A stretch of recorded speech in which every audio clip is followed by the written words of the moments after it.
तो अब तक आप लोग ने देखा एक बड़ा सा टाइटन वॉल सिगानसीना को तोड़ देता है और एरन की मम्मी को एक टाइटन उठाकर खा लेती है। तो अब आगे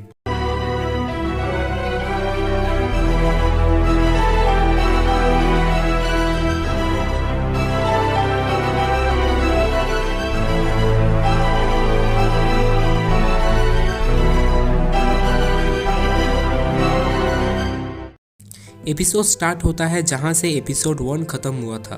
एक कौवा एक मरा हुआ लाश को खाता है और जोर से चीखता है। फिर दिखाया जाता है सिगानसीना की हालत। एक पुजारी जो जोर जोर से कहता है, आज तक हम सब लोग अपने पापों से बचे रहे, लेकिन आज हम लोग सब एक साथ ईश्वर का क्रोध भुगतेंगे। ये शैतान हमारी दोषी शरीर को खाके इन्हें शुद्ध करेंगे। इसी बीच एक टाइटन उसे भी खा लेता है और सब लोग अपने जान बचाने के लिए इधर उधर दौड़ते हैं। फिर हम देखते हैं एक लड़की जो अपने जान बचाने के लिए एक दीवार के साइड पर छुपती है, लेकिन एक टाइटन उसे भी खा लेता है बेरहमी से। फिर हम देखते हैं हार्नेस को जो एरन और मिकासा को लेके सेफ जोन पर पहुंच जाता है। एरन हार्नेस के माथे में मार के बताता है हम कितने करीब थे अपने माँ को बचाने में। हार्नेस एरन को फेंक कर रोते हुए कहता है तुम अपने माँ को बचा नहीं पाए क्योंकि तुम कमज़ोर हो। साथ ही साथ वो ये भी कहता है कि मैं तुम्हारी माँ को बचा नहीं पाया क्योंकि मैं एक कायर हूँ, मुझे माफ़ कर दो एरन। फिर मिकासा को कुछ पुरानी हादसे की एक झलक मिलती है। फिर से दिखाया जाता है टाइटन इंसानों को खाना। एक सैनिक कहता है जल्दी से जहाज पर चढ़ जाओ और सिगानसीना से भागो, नहीं तो वो खा लेंगे। और एक दूसरा सैनिक किसी का सामान को फेंक कर बोलता है कुछ अपने साथ मत लेके आओ, हम कोशिश करेंगे जिससे ज़्यादा से ज़्यादा लोग आ सके। और जहाज पे आर्मिन एरन और मिकासा के बारे में सोचता है कि वो दोनों ठीक तो होंगे।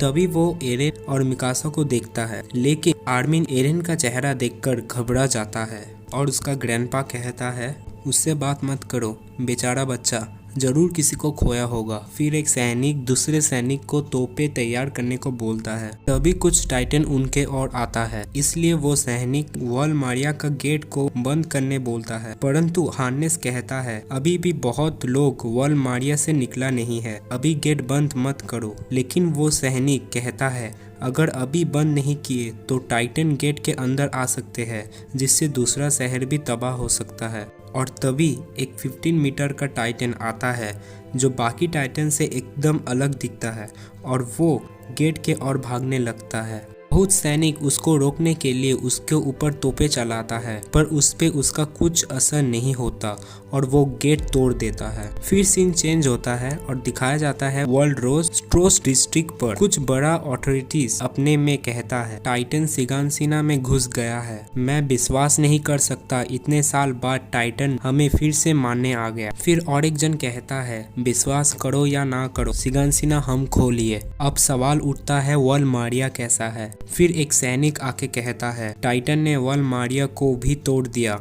और वो हमारे ओर आ रहे हैं। उसके बाद एरन सोचता है हम कभी हमारे घर नहीं आ पाएंगे, क्यों मेरे माँ को खा लिया गया, वो कभी जिंदा नहीं हो सकती। क्यों? क्योंकि हम सब कमजोर हैं, क्योंकि हम भागने के अलावा कुछ नहीं कर सकते। मैं मार दूंगा, मैं वो सभी को मार दूंगा। फिर हम देखते हैं एरन के डैड अपने मन में सोचता है एरन, काला, मिकासा प्लीज जिंदा रहना। और फिर एक दूसरा सीन दिखाया जाता है जहां पर एरन के डैड एरन को एक इंजेक्शन लगाता है। एरन कहता है मुझे छोड़ दो, लेकिन एरन के डैड कहता है ये तुम्हारा भलाई के लिए है, एक दिन तुम समझोगे और उस चाबी को याद रखना। फिर एरन नींद से उठता है। मिकासा बोलती है तुम नींद में कैसे कर रहे थे, लेकिन एरन कहता है मुझे लगता है मैं अपना डैड को देखा। फिर एरन देखता है उसके गले में वो चाबी है जिसके बारे में उसका डैड बोल रहे थे। मिकासा कहती है जल्दी चलो, वो खाना दे रहे हैं। फिर हम देखते हैं कुछ लोग खाने के लिए लड़ रहे हैं। फिर आर्मिन एरन और मिकासा के लिए कुछ खाना लाता है। फिर एक सैनिक दूसरे सैनिक को कहता है हम अपने खाना इन बाहरी लोगों को क्यों दे रहे हैं, काश वो टाइटन उन्हें भी खा लेते। और ये सुनने के बाद एरन गुस्से में उस सैनिक को एक लात मारता है और वो सैनिक एरन को मारकर नीचे गिरा देते हैं। फिर वो सैनिक कहता है, तुम हमारे लिए खाना खा पा रहे, आभारी रहना। तब एरन कहता है, मैं वॉल मारिया जाकर सभी टाइटन को मार दूंगा। आर्मिन बोलता है, एरन तुम क्या सीरियस हो? एरन बोलता है, मैं उनके जैसा नहीं हूँ जो चुप के दीवार के अंदर रहेंगे। लेकिन आर्मिन कहता है, ऐसे में तुम मारे जाओगे, ठीक तुम्हारा मम्मी पापा के जैसा। हम दीवार के अंदर छुपने के अलावा कुछ नहीं कर सकते। उसी बीच एरन और आर्मिन के बीच बहस होने लगता है और मिकासा एरन को एक पंच मार के नीचे गिरा देती है और कहती है, हम बस एक ही चीज कर सकते हैं, वो सिर्फ जिंदा रहना। मिकासा वो ब्रेड एरन के मुंह में ठोस देता है और कुछ दिनों के बाद गवर्नमेंट वो रेफ्यूजीज को खेती में लगा देता है, पर फिर भी खाने के कमी के लिए उनको सैनिक के साथ टाइटन को मारने भेज देता है। और इसी तरह 2,50,000 रेफ्यूजीज से बस 100 लोग ही बच निकले। हालांकि उनके कुर्बानी से कुछ तक खाने की कमी दूर कर दी, परंतु उन रेफ्यूजीज में आर्मिन की दादाजी भी थे जो मारे गए। फिर एरन कहता है, मैं अगले साल ट्रेनिंग कॉर्प्स में भर्ती होऊंगा और आर्मिन मिकासा भी कहता है, हम भी। फिर 1 साल बाद उन्हें ट्रेनिंग कॉर्प्स में भर्ती कर दिया है और उनके सामने एक कमांडर कहता है, एक बुरा खबर है कि मैं तुम्हारा इंस्ट्रक्टर हूँ। और फिर एरन को दिखाया जाता है जो अपने मन में सोचता है, हाँ मैं वो हर एक टाइटन को मार के इस दुनिया से मिटा दूंगा। और इसी के साथ एपिसोड 2 भी खत्म हो जाता है।